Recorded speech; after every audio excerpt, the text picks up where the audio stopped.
How many times does it happen that you're in the shower and suddenly you think of the next big thing? You start thinking about the website, the customers, the application, and maybe even your next big TED talk. But here's the harsh reality. Most startups fail because they build something that nobody wants. So how do you know if your idea would be successful or not? Before you invest years and thousands of dollars of your own and other people's money, I have done a double MBA, I've scaled up a business, and I've run a multi-million-dollar business for a Fortune 100 company. I'll show you 7 proven ways of testing and validating your business idea before you invest your time and money. We'll go over business cases like Airbnb, Zappos, and Dropbox. So let's dive in. Step 1 is stepping out, finding the actual customers. And trust me, that's way easier said than done.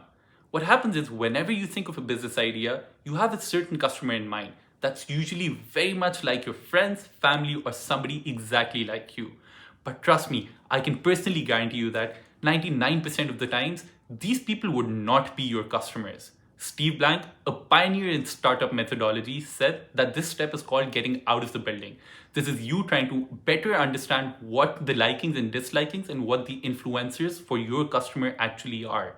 But the next big problem is, where exactly do you find these potential customers? Well, one great source of finding these potential customers is usually your competition. I would suggest go outside the local competition shop, stand outside and talk to their customers. When they're going in, when they're coming out. You want to ask them the right kind of questions, which gets you the right kind of information, which helps you set apart from the rest of the competition. For example, you could simply say, hey, listen, I'm launching this product, would you use this? To which you're probably not going to get the right answer. But the way you want to ask this question is, could you walk me through the last time you went through this and how you solved this problem for yourself? And what helps is that they might give you insights into their life on what the influence is or the driving decision behind the action that they're taking. And this could help you set yourself apart from the rest of the competition. Another way I've gained information from competition is that for the most part of my life, I have been a student.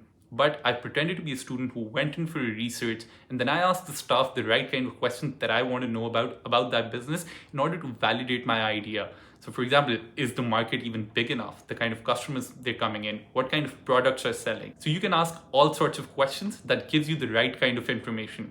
And finally, just to give you an example of how real world businesses have done this, Airbnb did this for a long period of time where they would go to tech conferences and talk to people, and they figured out that this was a big reason that a lot of people were inconvenienced because they couldn't find hotels within the local area. If you have more interesting ways of how you could get information from customers or competition, please comment down below and let me know. So step 2 is building the minimum viable product. Instead of spending months and years building your full project, instead build a much simplified version of the service or the product you're building and get feedback from people.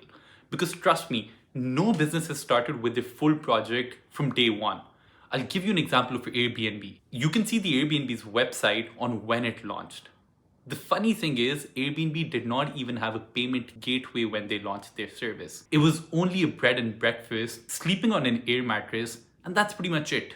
Another example is Dropbox. Before making any product, what they did was they made a demo video that showed customers what their product would look like, and that got them thousands of signups. And that's what you want to do. You want to get that reassurance before you invest your time and money for the wrong thing. So for your own business, list down the basic minimum features that you need, release that. How that helps you is that you get feedback from your customers, you know what you're missing, what you're doing wrong, you can iterate and evolve your product, and you invest way less time and money into this. Step 3 is another iteration of this, which is called the fake door test. What you want to do, let's say you have a digital product, you need to have a landing page that gives the people the option of either signing up or buying it now. What that shows you is the kind of interest these people have within your product. That reassures you that what you're doing is on the right track. One example is Zappos. Zappos founder never bought any inventory. He used to go to different stores, take pictures of shoes, and then put those pictures up on his own website. And when he would get orders, he would buy those shoes and sell them to these people. How this helps you essentially is that number one, you're not putting any money up front, and that significantly reduces any risk within the business. I've done something very similar with my own business that taught me the kind of likings and the dislikings people had, made sure that I was not investing a lot of money in inventory and tying down my money, because that's a huge problem.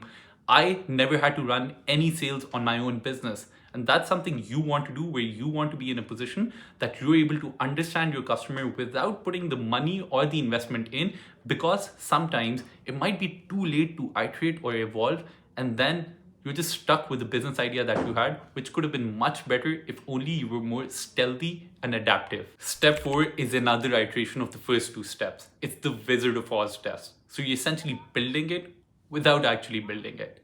Essentially what you want to do is, with the fake door test, you understand the demand for a product. But if you want to understand how the customer is using your product, you want to build a fake front end where the customer continues to use your product, but essentially the back end is being handled manually by you. So in order to better explain what I'm trying to say, I'll give you an example from Groupon, the Coupon's website that we all know about, right?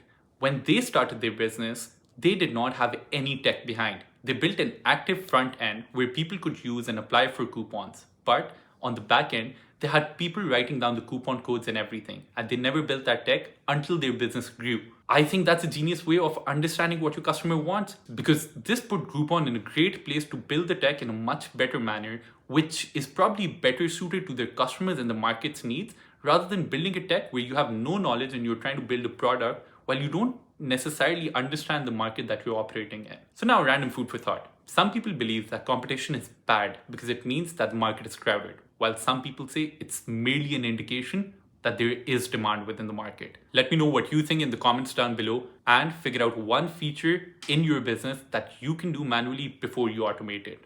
Step number 5 is the ultimate validation test. You get people to prepay for your product before you've even manufactured it.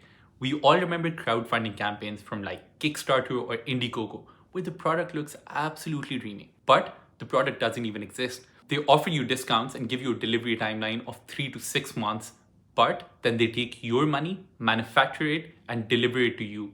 And in some cases, they never do, but that's not the idea, and that's not something we want to do. But essentially what we learned with all of this is that if you're able to take decisions from other people's money, that's absolutely great, because trust me, cash is king.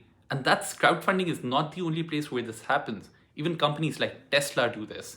Tesla takes pre-orders for their cars, so they have the demand in before the production starts to happen.